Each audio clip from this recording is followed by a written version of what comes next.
बाद आस्था के महाकुंभ की। जोधपुर में आयोजित होने वाले आस्था के महाकुंभ भोगीशैल परिक्रमा 25 मई को प्रातः रातानाड़ा गणेश मंदिर से रवाना होगी। महापौर घनश्याम ओझा इसे हरी झंडी दिखाकर रवाना करेंगे।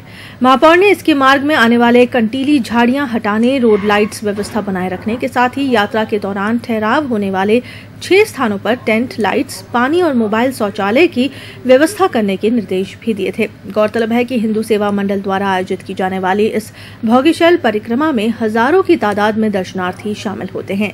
प्रत्येक 3 वर्ष में आने वाले इस अधिक मास के तहत इस बार 25 से 30 मई तक भोगीशैल परिक्रमा यात्रा का आयोजन किया जा रहा है। प्रत्येक 3 साल अधिक मास महीने भोगीशैल परिक्रमा मेड़ो जोधपुर में जोरदार बनी है।